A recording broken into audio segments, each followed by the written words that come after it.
Hey everyone, ready to dive into something seriously game-changing for your business? We're talking vendor relationship management, but not the surface stuff. We're going deep on how those strategic partnerships can seriously transform a company. It's about more than just, hey, can you get me this by Tuesday? Right, exactly. We're talking next level stuff here. And our guide for this deep dive is this awesome article from Procure for Marketing. It's simply titled Vendor Relationship Management. Don't let that fool you, though. It's packed with insights. Oh, yeah, this isn't just exactly. And that shift in thinking, it's huge because those strong vendor relationships, they unlock some serious benefits. Smoother operations, for one, Yeah.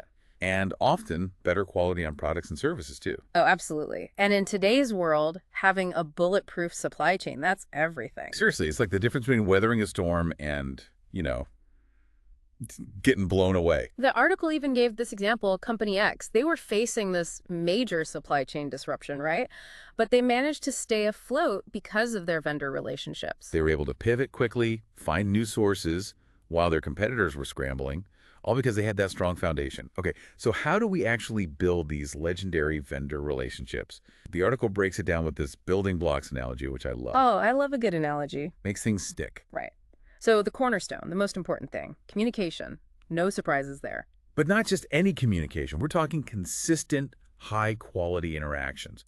Regular meetings, transparent info sharing. It's about being open, honest, and building that trust. Like, imagine building a house, right? You need that strong foundation to support everything else. Communication is that foundation. It's true. And, it's about working towards those shared goals, Yeah. not just throwing contracts at each other. One thing that stood out to me was the emphasis on vendor development programs. It's one thing to just talk, but to invest in your vendor's growth, that's next level. It's like that saying, a rising tide lifts all boats. When your vendors grow, you grow.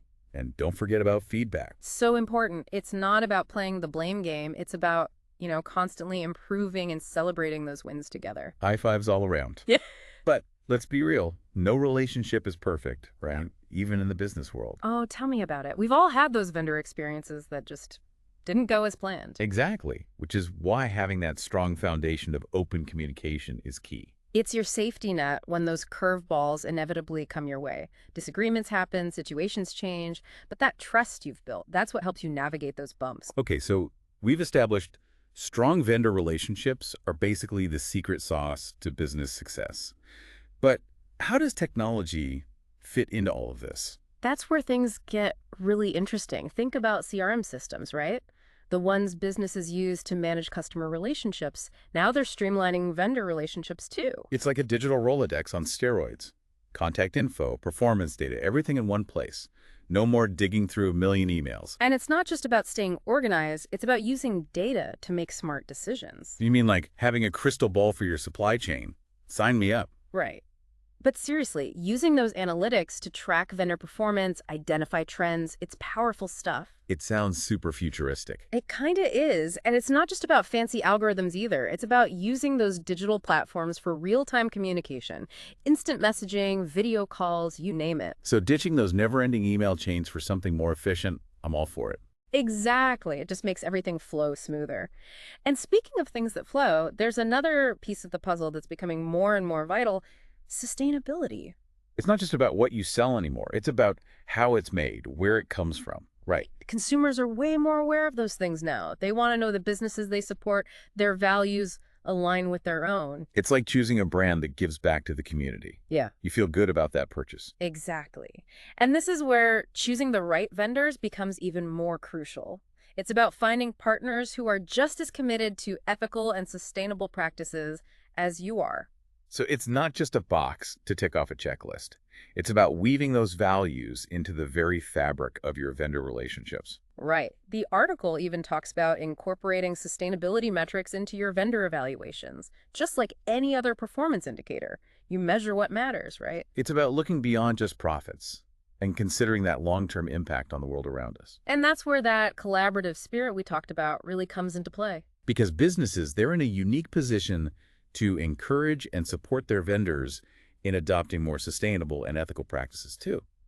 It creates this ripple effect. It all comes back to those strong, trust-based relationships.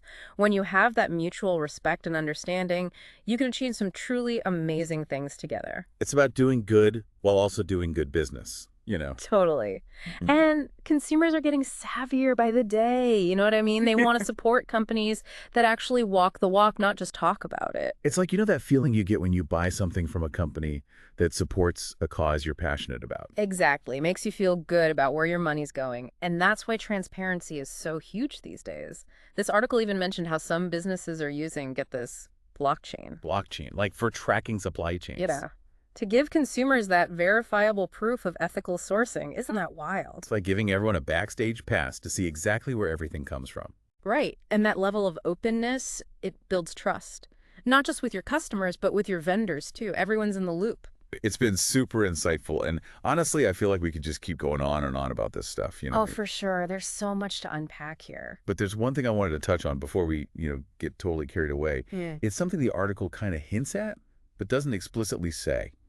And that's the human element of all this. Oh, 100%. Like, we can talk tech and data and all that jazz all day long, but at the end of the day, business, it's still about humans connecting with other humans. It's so true. It's easy to get caught up in the systems and processes, but yeah, never lose sight of that human connection. Exactly. It's about remembering that there's a person on the other side of that contract, someone with their own goals, their own way of doing Having things. their own challenges. Exactly. Hmm. And, building that rapport, knowing how to communicate effectively, that's key.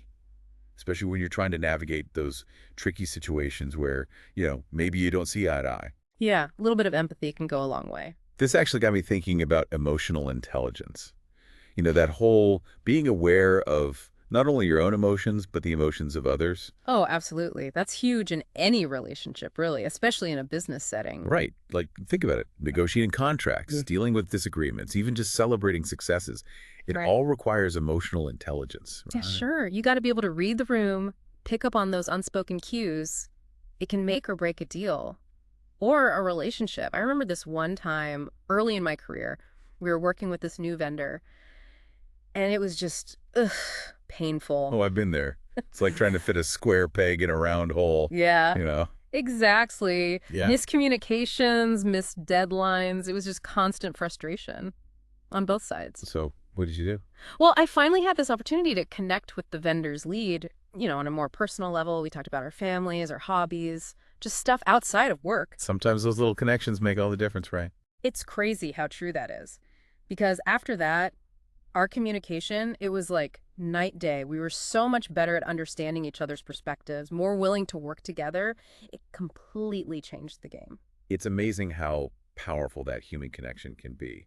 And it's something we often forget about, especially in the business world. We get so caught up in the day-to-day grind that we forget we're all just people trying to, figure things out as we go. Exactly. It makes you realize how important that feedback loop is, too. It's not just about metrics and reports. It's about recognizing the human on the other side. Right. Celebrating wins together, being there for each other during tough times, those things matter. They really do. So to our listeners out there, remember to bring your whole self to your vendor relationships, your empathy, your sense of humor, that genuine desire to connect. It's not just good for business, it's good for the soul. I love that. Yeah. So we've covered a lot today. The importance of VRM, the building blocks, tech, ethics, that often overlooked human element. My head's spinning in a good way. Right. So much good stuff in here. Now, the article ends with this thought-provoking question, and I wanted to throw it out to our listeners. It asks, what small step can you take today to start building a stronger relationship with one of your vendors? I love that question. It's so actionable, It's not just some vague idea. It's about taking that first step, no matter how small. Because those small steps, they add up to big changes. Absolutely. And it all starts with shifting your mindset from what can I get to what can we achieve together. Exactly. So to all our listeners out there, as you go about your day, I want you to think about that one vendor relationship you want to nurture, that one small step you can take today to build a stronger, more collaborative partnership. Because even the smallest actions can create a ripple effect. You never know how far it might reach. So true. And speaking of ripple effects, there's one more crucial thing I wanted to touch on before we wrap up. It's this idea of VRM being a journey, not a destination. Ah, yes. This isn't a one and done kind of thing. Building these relationships, it takes consistent effort. It's like any important relationship in life, right? It's a two-way street. It's about constantly showing up, communicating openly and honestly, and being willing to adapt along the way. Because things change, and you have to be ready to roll with those changes. Exactly. It's about always learning, growing, and finding new ways to create win-win situations for everyone involved. That's what it's all about. It really is amazing, right? When companies realize that it's not just about squeezing every last penny out of a deal. It's about, like, lifting each other up. Couldn't agree more. And that's what's so refreshing about this whole VRM approach. It's like, yeah, we're all here to do business, to make a profit, but we can do that while being good humans. Exactly. It's like, dare I say, a more evolved way of doing business. I like that. Business with heart. Okay, so I think it's time to start wrapping things up for today's deep dive. Already. Time flies when you're having fun. Right. And we've covered so much ground. From the nitty-gritty of building those relationships, the tech, the ethics, even a little emotional intelligence thrown in there for good measure. I know, right? It's a lot. But the key takeaway here, I think, is that this isn't just about cold, hard business strategy. It's about building relationships that matter. Exactly. So to our listeners, as you go out into the world, remember to approach those vendor relationships not just as transactions, but as opportunities for real partnership. Partnerships that benefit everyone involved. 100%. Now, remember that question we asked earlier about taking that one small step to strengthen a vendor relationship. Don't let that be just a passing thought. Take action. What's one thing you can do today, right now, to make that connection a little bit stronger? Exactly. Reach out, have a conversation. You might be surprised at what comes out of it. And on that note, until next time, keep exploring, stay curious, and remember, strong vendor relationships equal a stronger business. That's a wrap.